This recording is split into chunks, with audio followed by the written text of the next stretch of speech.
I was surprised and tried to question her, but she started crying and was not able to speak anything. She managed to speak somehow and informed me that her marriage got fixed. The boy's parents were home. They saw her, liked her, and asked her to have a video call with the boy as he was not in the city. Her mom said she already liked the boy and she had stalked him on FB. She was stunned to hear this from her mom, and before she could reply anything, the boy's family completed the ROCA process, gifted her a gold chain, fixed the engagements as well as marriage date. It was all done in an hour or so. This was the worst birthday wish of my life. It was so difficult to swallow, I just could not react or say anything. She said she could have avoided saying this on my birthday, but she just could not hide it from me. I was broken, shattered, but could not show my emotions as I had my parents celebrating my B-day. I somehow managed, and next day I returned to my work location. She came back to my city and shifted herself to other flat. She did this all in a single day. Next day I met her and she broke down.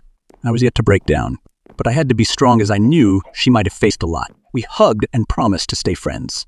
Her to be hubby, let's name him B, used to call her every day, and she used to avoid him as she could not get over me. We used to meet every day and started spending more and more time together again, but this was wrong as I knew B is unaware of all this, and he doesn't deserve this. We decided to just stay together the coming weekend for the last time and part our ways again to make sure she moves on with him and gives him equal opportunity as well. We had our plans ready from Friday to Sunday. We were getting ready for Friday dinner when she received a call from B.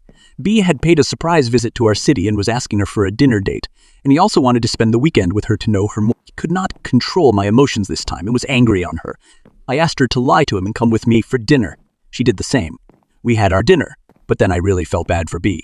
He was just there to surprise her, and we here are cheating on him. I convinced her to spend whole weekend with B. The plans we made together, I asked her to spend it with B. Believe me, this was the toughest decision, and this would help her move on.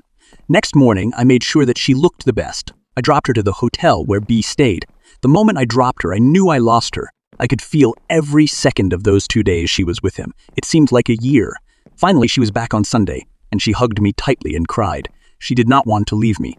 I just hugged her and separated myself ASAP from herself. I asked her to take transfers to B's city so that they could connect more, as staying here would only take her backward. We had a heated argument on this, and at the end of the day, she was convinced. Next day, she asked for a transfer, and luckily they needed on resource in B's city. She had to leave the very next day for the same. It was her last day with me. She cried for the whole day. I packed her luggage, took her to the station, did wait for the train for a while. We remained silent on the station as we had this pact for not crying. The moment train arrived, I picked up her luggage kept it on her seat and was about to hug her for the last time. But the train started and I had to leave the train. She came running to the exit door to bid me goodbye and hug me, but it was too late. The train left, and along with that, her love story. I, for the first time, then broke down on the station itself.